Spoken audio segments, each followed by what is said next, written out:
로마서 16장은 끝인사를 하는 장입니다. 이 16장을 볼 때에 문안인사를 받는 사람 숫자가 엄청 많은 것을 보고 좀 놀라게 됩니다. 이 한 장 전체가 문안인사입니다. 언급된 숫자만 26명. 이것은 바울 사에게 또 다른 면모를 보게 합니다. 바울은 그저 한두 사람 전도 여행 데리고 개인 전도한 것이 아니라 수많은 동역자들과 규모 있게 하나님 나라를 세워가고 있습니다. 위대한 바울의 사역 뒤에 보이지 않는 수많은 돕는 손이 있음을 우리는 보게 됩니다. 이 바울이 이 문안인사를 하면서 계속해서 반복하는 어구가 있습니다. 그리스도 안에서, 주 안에서라는 말입니다. 3절에 너희는 그리스도 예수 안에서 나의 동역자들인 브리스가와 아굴라에게 문안하라. 그리고 또 반복되는 어구가 내 사랑하는 누구누구 그렇습니다. 8절에 또 주 안에서 내 사랑하는 암블리아에게 문안하라. 12절에 주 안에서 많이 수고하고 사랑하는 버시에게 문안하라. 계속 이어지는 인사를 볼 때에 우리는 바울의 마음에 가득한 두 가지 생각을 읽을 수 있습니다. 그것은 그리스도 안에서라는 울타리입니다. 이 그리스도라는 이 울타리가 문안인사를 하는 바울의 마음에 가득합니다. 그리고 그들을 향한 사랑의 마음이 가득합니다. 이들을 향한 깊은 결속과 끈끈한 영적인 그런 감정을 바울이 드러내고 있습니다. 바울이 소개한 이 한 사람 한 사람은 바울의 복음사역에 아주 깊이 연루되었던 자들입니다. 복음사역에 절대적인 영향을 끼쳤고 바울이 결코 잊을 수 없는 은혜를 입은 자들이고 그리고 고난과 눈물로 맺은 그런 열매들도 있습니다. 바울이 이들의 이름을 떠올릴 때 그리스도로 충만하고 하나님의 은혜에 감격하고 있는 것입니다. 이 바울에게 가장 큰 영향을 미친 사람들의 이름이 맨 먼저 나옵니다. 3절 너희는 그리스도 예수 안에서 나의 동역자들인 브리스가와 아굴라에게 문안하라. 그들은 내 목숨을 위하여 자기들의 목까지도 내어놓았나니 나뿐 아니라 이방인의 모든 교회도 그들에게 감사하느니라.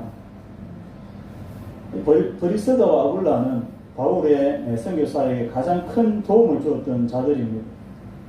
이 부부를 만나기 전에 바울의 선교사역은 열악하고 효과적이지 못했습니다. 거치 문제나 그리고 경제적인 문제나 이런 것들이 불안정하고 장기간 사역하기에는 어려움이 있었습니다. 그런데 이 부부의 도움으로 이 거처 문제와 재정 문제가 획기적으로 그렇게 좋아집니다. 해결이 됩니다. 같이 천막업을 하면서 장기 선교를 할 수 있는 그런 토대가 마련된 겁니다. 그래서 고린도에서는요, 이전과는 달리 1년 6개월이라는 긴 시간 동안을 한 곳에서 사역을 합니다. 이전에 비하면 굉장히 긴 시간입니다. 선거의 형태가 완전히 달라지고요. 그리고 오래 지속된 이 말씀 사역을 통해서 고린도 교회는 아주 든든하겠습니다. 그리고 에베소 교회도 이 고린도 교회가 비슷한 형태입니다. 그리고 바울이 고린도에서 에베소로 사역 이동을 합니다. 이동을 하는데 이 부부가 같이 따라갑니다. 이민을 가는 겁니다. 선교 후원을 하기 위해서 이민을 가는 것입니다. 대단한 그런 헌신입니다. 그리고 이 에베소에서는 바울에게 신상에 큰 문제가 생기는데 이 생명이 위태로울 수 있습니다. 이 우상 제조업자들이 막 들고 일어나서 그렇게 선동해서 바울에게 위협을 가했습니다. 이 위태로운 시기에 끝까지 이 바울 옆에 있어준 사람이 누구냐면 바로 이들 부부였습니다. 자기 목숨이라도 내놓으려 했다. 바울의 고백입니다. 이 부부의 헌신과 사랑을 생각할 때에 가장 자연스럽게 바울에게 떠오르는 단어가 뭐냐면 그리스도 안에서, 주 안에서라는 단어였습니다. 그리스도 안에서의 만남이 아니면 이런 헌신과 사랑은 나올 수 없는 것입니다. 바울이 그리스도의 종으로서 복음에 충성할 때 이들도 그리스도 안에서 믿음의 동력자로서 충성했습니다. 아무 상관없는 사람들이었습니다. 그런데 그리스도로 인해서 만나고 같은 인생의 목적을 가지고 같은 소망을 가지고 그렇게 삶을 나누었다는 것입니다. 그리고 깊이 사랑하는 그런 대상이 됩니다. 이게 성도의 교제입니다. 지난주에도 제가 잠시 언급을 했지만 혈육이나 부부나 가족 간에 그런 사랑은요 그냥 저절로 자연스럽게 나오는 것입니다. 그러나 믿음의 형제 간에 교우들 간의 그 사랑은요 이 사랑의 관계는 참 보기가 어려운 겁니다. 혈육 관계에 비해서 영적인 관계는 피상적이고 너무 얕고 저 아래에 있는 어떤 그런 생각을 하게 되는 것입니다. 그러나 성도 간의 결속력이 없고 이 관계가 희미한 것은요 정상적인 것이 아니라 병들고 위기에 처한 그런 교회의 모습이고 세속화되고 맥을 추지 못하는 그런 영적 상태인 것입니다. 성도 여러분, 예수 믿는 사람이 마음에 깊이 와닿아야 할 말이 바로 그리스도 안에서라는 그런 단어입니다. 주 안에서, 예수 안에서라는 그 말입니다. 이것은 성도 인생의 가장 중요한 바운더리, 이 울타리입니다. 신앙의 울타리고 그리고 축복과 저주의 경계선입니다. 우리가 그리스도 안에서 만났다는 것은 위대한 구원과 영원한 생명을 함께 소유하는 자가 되었다는 것이고 영원한 저주에서 함께 벗어나는 그런 존재가 되었다는 것입니다. 얼마나 대단한 관계입니까? 우리는 이 그리스도 안에 있다는 이 말이 와닿아야 됩니다. 이 감정을 공유할 대상이 있어야 됩니다. 우리는 그리스도 안에 있습니다. 그리스도와 피를 나눈 형제고 사랑하는 존재가 되었습니다. 이런 이야기를 들을 때 저 여러분 속에 떠오르는 사람이 있어야 됩니다. 사람이 있습니까? 내가 가진 믿음에 대해서 하나님에 대해서 공감하면서 나눌 사람이 있습니까? 내가 겪은 믿음의 고난과 예수로 인한 그 기쁨을 나눌 대상이 있습니까? 그런 사람이 있어야 내가 그리스도 안에서 주 안에서 이 교통을 누리고 있는 것입니다. 그런데 아무리 생각해도 하루 온종일 생각해도 그런 사람이 떠오르지 않는다면 나는 그리스도 안에서 교제와 이 사랑의 교통이 어쩌면 없는 사람입니다. 그런 신앙은요 재미없고 능력없고 하나님이 허락하신 이 놀라운 축복을 누리지 못하고 그렇게 살아가는 것입니다. 그냥 힘들게 꾸역꾸역 그렇게 신앙생활을 하는 겁니다. 물론 믿음에서 떨어지지는 않을 것입니다. 그러나 고달프고 지혜롭지 못한 그런 신앙생활인 것입니다. 하나님께서 우리에게 교회를 주신 것은 이 그리스도 안에 있는 이 믿음의 교통을 풍성히 누리고 서로 세워주고 격려하고 위로하고 그러면서 오라고 그렇게 교회를 주신 것입니다. 홀로 가는 것은요 아주 외로운 그런 믿음의 예정인 것입니다. 성도는 세상 살면서 혈육도 필요하고 친구도 필요합니다. 그런데 그들은 필요하지만 그들과 영적인 축복을 공유할 수는 없습니다. 하나님의 계획과 영원한 삶을 나눌 수 없다는 거죠. 영원한 평안에 대해서 대화할 수 없습니다. 이런 것은요 오직 그리스도 안에서 믿음의 사람들과 함께 할 수 있는 것입니다. 가족이나 친구를 제외하고 내가 그리스도 안에서 마음을 나누고 사랑을 나누는 대상이 있습니까? 그들과 이야기하면 내 마음이 복음으로 뜨거워지고 천국 소망이 차오르는 그런 사람 있습니까? 같이 이야기하면 하나님의 사랑을 깨닫게 되고 평안이 찾아오고 믿음의 용기를 주고 다시 일어서게 하는 그런 믿음의 대상들이 있습니까? 있다면요 그런 믿음의 풍성함을 누리고 있는 것입니다. 우리는 이 관계를 사모하고 구해야 됩니다. 한국교회 선배 목사님들 중에 복음주의 4인방이 있습니다. 아마 얼굴 보시면 대부분 아실 텐데요. 혹하는 목사님, 화용조 목사님, 홍정길 목사님, 이동원 목사님, 돌아가신 분들도 계신데 이분들은 40년 직입니다. 청년 때부터 벌써 동고동락했던 같이 신학을 하고 또 목회를 하고 이렇게 같이 했던 사람들입니다. 이분들은요, 이 기복주의적이고 다소 뜬구름 잡는 한국교회 복음주의를 딱 손에 잡히는 그런 이 실천적인 신앙으로 정착을 시켰던 그런 사람들입니다. 이 한국교회 신학과 신앙이 더 건전해지고 든든하게 서게 했습니다. 이분들은요, 오랫동안 믿음 안에서 서로 딱 한 마음이 되어서 한국교회를 품고 같이 오랫동안 기도하고요, 한국교회의 미래를 위해서 울고 애통하고 그렇게 준비하고 그렇게 했습니다. 실제로 성취된 것도 많습니다. 영적으로 하나가 되어서 힘이 되었습니다. 사랑하고 삼겹줄처럼 영육 간에 끈끈한 그런 정을 가지고 그렇게 있었습니다. 그래서 한국교회도 든든히 서게 된 겁니다. 아쉬운 것은요, 한국교회에 이런 어른이 없다는 것입니다. 이제 없다는 것입니다. 그냥 각자 도생하는 그런 시대가 되었습니다. 제가 목회를 하기 전에 목요회에서 같이 이제 또래였던 그런 지체들과 그렇게 헌신을 다짐하고 교회를 그렇게 열심히 섬겼습니다. 열심히 섬기는 가운데 제가 목회 소명을 받고 목회자로 나가니까 목요회를 떠날 수밖에 없는 겁니다. 그 미안한 마음이 있었습니다. 그런데 그 중에 한 분이 계속 그 목요회에 남아서 수십 년 동안, 집은 도시입니다. 도시에 있는데 그 시골에 있는 목요회에 가서 수십 년을 계속 가서 여러 가지로 찬양단도 하고 이렇게 계속 섬겼습니다. 얼마 전에 이제 저보다 한 2살 많은 형님인데 장로가 되셨습니다.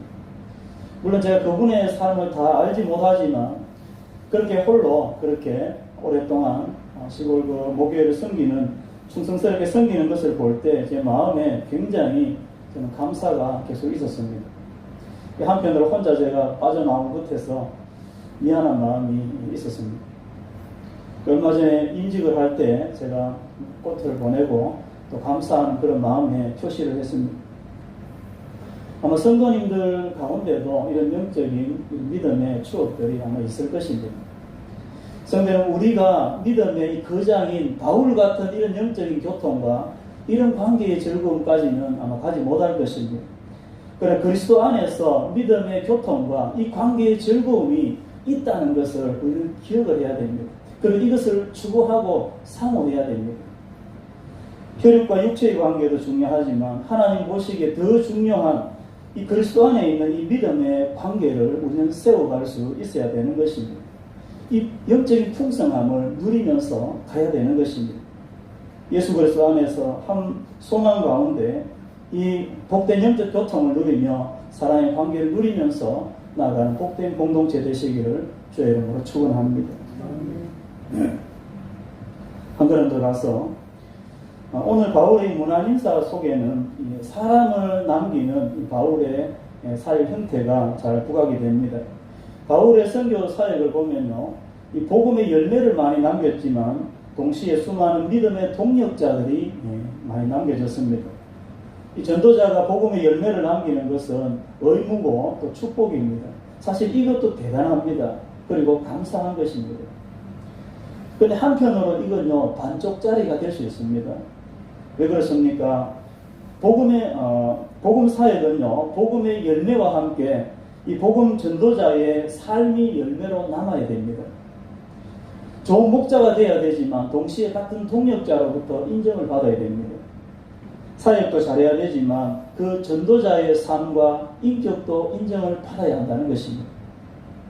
오늘 바울의 이 전도 사역을 보면 많은 복음의 열매도 있지만 동시에 많은 믿음의 동력자들을 남겼습니다. 그래서 바울의 사역이 더 빛이 나고 계속해서 전수되고 있는 겁니다. 이것은 매우 중요한 복음 사역의 원리입니다. 일을 잘하는 사역자들은 사실 많이 있습니다. 그런데 일을 잘하면서 삶의 열매를 남기는, 인격의 열매를 남기는 그런 사역자들은 많지 않다는 것입니다. 오늘 바울이 언급하는 이 26명의 동역자들을 보면요, 각양각색의 모습입니다. 신분과 인종, 빈부귀천, 천차만별입니다. 어떤 사람은 로마 황실의 사람이고, 어떤 사람은 헤롯 궁정의 사람이고, 어떤 사람은 사업가고, 어떤 사람은 예수님의 십자가를 대신 져주었던 그 부모의 자녀들이 있고, 어떤 사람은 노예들이 있습니다. 노예들이 많이 있습니다. 8절에 암벌리아, 그리고 10절에 아벨레, 아리스토블루, 그리고 11절에 나기수, 이런 사람들은요, 황실의 사람들이고 왕족들입니다.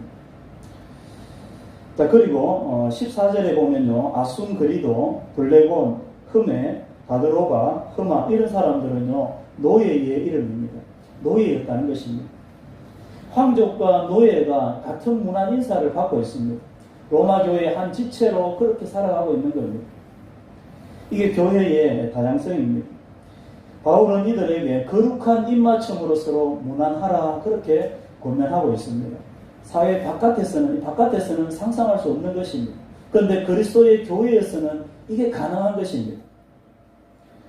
성도는 바울이 이렇게 다양한 계층과 신분의 동력자들을 둔 것은요, 그 바울 마음에 스스로 정말 이 차별을 없앴다는 그런 증거입니다.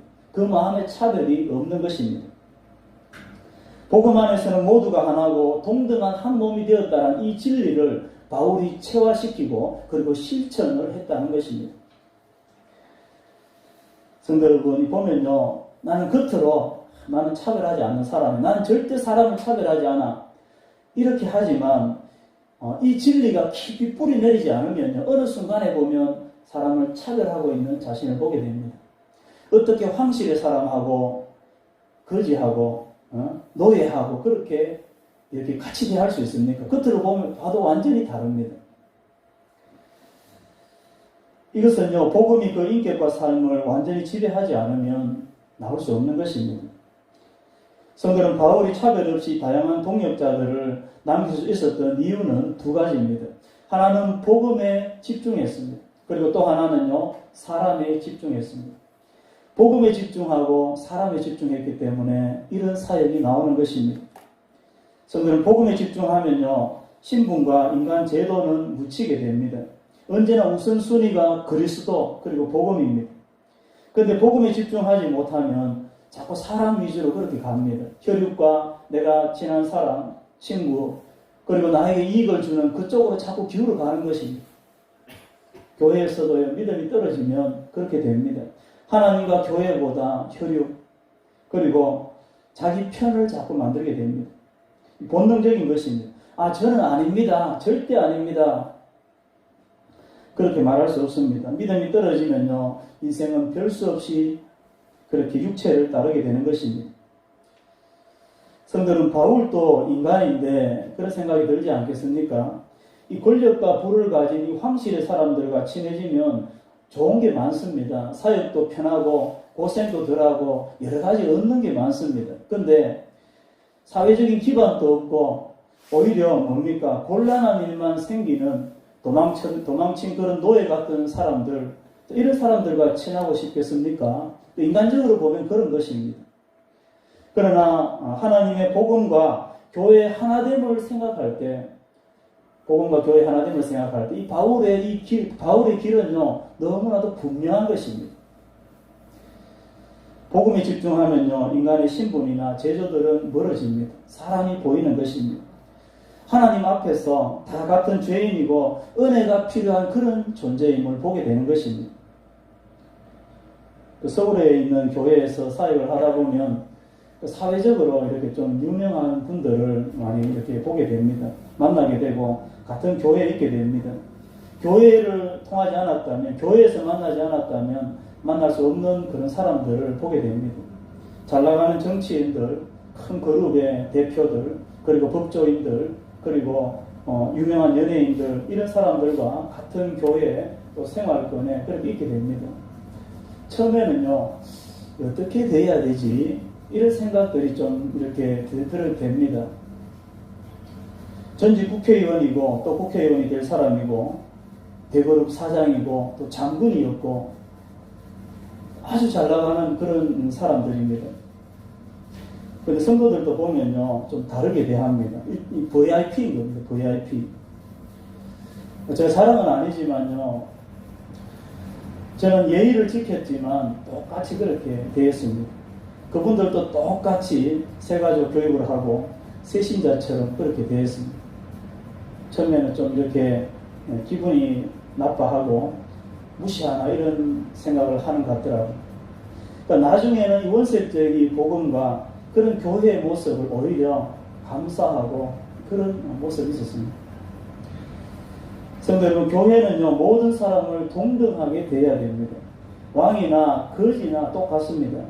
하나님 앞에서는 똑같은 죄인이고 다 하나님 앞에서는 은혜가 필요한 한 인간일 뿐입니다. 하나님이 그렇게 크신 분입니다. 왕이나 거지나 대통령이나 노숙자나 하나님 앞에서는 엎드려야 될 그런 죄인들이고 한 인간입니다. 우리가 가진 이 구원과 이 믿음의 공동체는 이렇게 대단한 공동체입니다. 이렇게 큰 공동체입니다. 하나님의 이 권세, 주권 앞에서는요, 아무리 권세 있는 사람도 엎드리고 입을 다물어야 합니다. 성도는 복음의 원리대로 하면요, 신분이 아니고 사람이 보입니다. 그 속사람에 집중하고 속사람과 대화를 할 수 있습니다. 이 속사람을 대면하면서 교제가 시작되고 영적으로 하나가 되고 믿음의 동력자가 되는 것입니다. 서울의 한 교회에서 부목사로 제가 있을 때에 남자 집사님 한 분이 계셨습니다. 이분은요, 사람이 참 좋았습니다. 그리고 말도 잘하시고 순진하시고 그랬습니다. 그런데 한 가지 단점이 뭐냐면 융화력이 없었습니다. 융통성이 좀 없었습니다. 그래서 이분이 이제 교인들과 잘 어울리지 못하고 이분이 말을 하면은 아무도 안 듣는 겁니다. 그냥 겉돌고 왕따처럼 어떤 그런 이제 좀 분이었는데, 제가 눈여겨보니까 사역적인 재능이 있었습니다. 그래서 이분을 세가족부로 그렇게 영입을 했습니다. 세가족부는 거의 대부분이 여성들입니다. 99%가 여성들입니다. 그런데 남자 한 분이 이렇게 들어와서 세가족부 사역을 하는데 사역을 아주 잘했습니다. 분위기가 완전히 바뀌어버리는 거예요. 그리고 이후에는 더 자신감을 가지고 그렇게 하는데 나중에 중직까지 이렇게 하시는 모습을 제가 보았습니다. 교회는 이런 분들을요, 발굴하고 계속 세워주어야 됩니다. 외모가 아니라 그 속사람을 봐야 됩니다. 사도 바울이 탁월하게 일을 했습니다. 이 천한 노예들까지도 바울은 보는 눈이 있었습니다. 그리고 그들을 가르치고 세워서 하나님의 기둥 같은 자들로 세웠습니다. 바울이 보는 것은요, 다른 것이 아닙니다. 그리스도의 일에 그가 유익한가, 복음의 교회에 유익한가, 그걸 바울이 보았습니다. 본문에 26명 중에 오늘 좀 특이한 사항은요, 여성들의 이름이 9명이 나옵니다. 베베와 브리스가, 마리아 이런 사람들이 여성인데, 서클에 나오지만 그것도 가장 서두에 중요하게 언급되는 사람들이 여성입니다. 여성 인권이 거의 없는 이 로마 시대에 여성 이름이 먼저 부각되는 것은요, 교회가 세상과 다르다는 것을 보여주고 있습니다. 성차별을 하는 것이 아니라 남성과 똑같은 그런 복음의 동력자로 대하고 있는 것입니다. 외모를 보지 않고 하나님 나라와 복음에 집중하는 것입니다. 사랑하는 성도 여러분, 하나님 나라와 복음에 집중할 때 다양한 사람들을 얻게 됩니다. 지경이 넓어집니다. 믿음의 동력자들을 얻습니다. 하나님이 붙여주신 사람들입니다. 그러나 복음에 집중하지 않으면요, 그리스도의 눈으로 보지 않으면 귀한 믿음의 사람들을 잃게 됩니다. 왜요? 인간적으로 보면 뭐 별 사람 아니거든요. 쫓겨다니는 노예들 뭐 볼 거 있습니까? 그러나 하나님이 귀히 여기시는 믿음의 사람을 놓친 것입니다. 믿음으로 보지 않으면 보이지 않습니다. 그러면 하나님 나라와 교회에 내 신앙에 이것은 큰 영적인 손실이 되는 것입니다. 사랑하는 성도 여러분, 우리가 신앙생활을 하고 있다면 그리스도 안에서 믿음을 나누고 사랑을 나누는 대상이 있어야 됩니다. 그것은 내가 믿음 안에 그리스도의 제자로 살아가고 있다는 증거가 됩니다. 가장 우선적으로 우리 같이 신앙생활하는 교회의 지체들이 바로 그 대상입니다. 함께 신앙생활하는 우리의 지체들과 믿음의 교통과 사랑을 나누는 그런 관계가 되어야 됩니다. 내가 복음에 집중하고 하나님 나라를 구하면요, 그런 믿음의 동력자들이 우리 눈에 보입니다. 그리고 나타납니다. 하나님께서 붙여주신 믿음의 사람들을 귀히 여기고 그리스도 안에서 이 풍성한 동력을 나누며 그렇게 기쁨을 나누는 그런 공동체로 살아가시기를 주의 이름으로 축원합니다.